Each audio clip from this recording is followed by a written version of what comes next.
Hi guys, as you might know, many people these days are shooting videos with mirrorless cameras because they provide better options regarding video recording.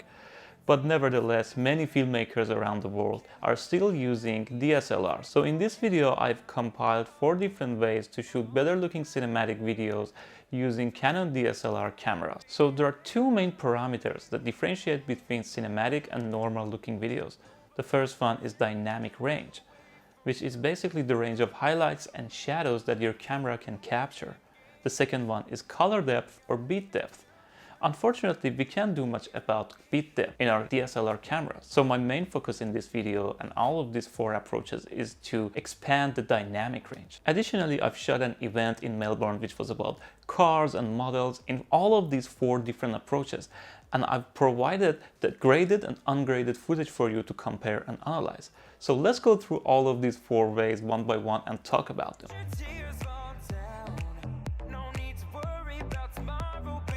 So the first way is to modify the built-in picture styles in your camera.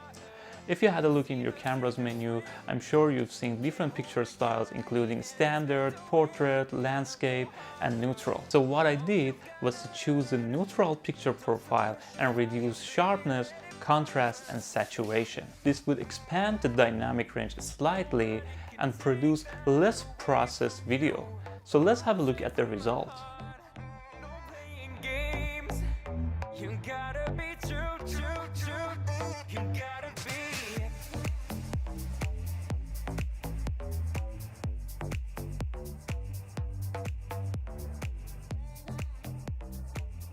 The second way is to shoot in HDR mode.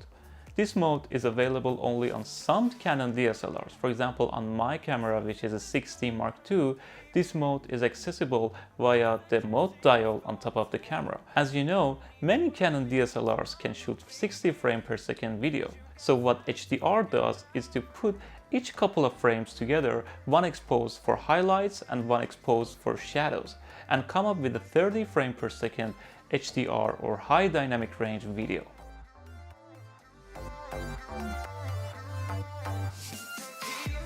The third way to obtain cinematic looking videos on Canon DSLRs is to use Cinestyle. This picture style is not a built-in feature of your camera, but it's produced by a company called Technicolor.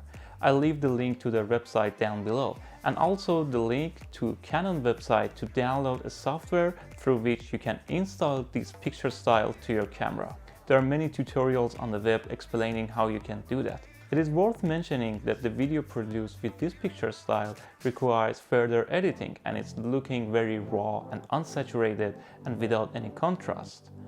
Technicolor provides a lookup table that you can put on your original video and get the instant feel and look of cinematic video. It's only water, it's either sink or swim.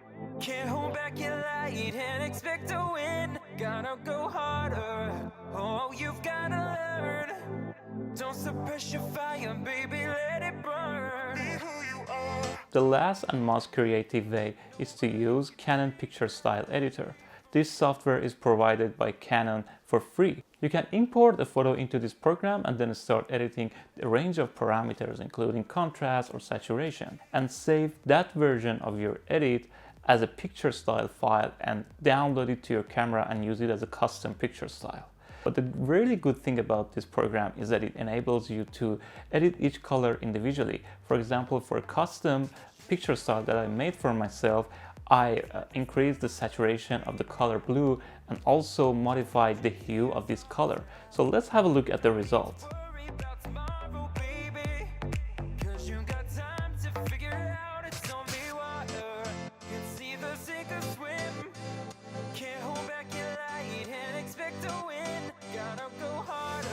Thank you for watching this video to the end. I hope it was good enough to give you some idea to improve the quality of your video production. Don't forget that color grading techniques and the program that you use to edit your videos are really important regarding the final quality of your video. I'll be posting new tutorials about post-production techniques in the following weeks, so if you don't want to miss that, please subscribe to my channel. Thanks!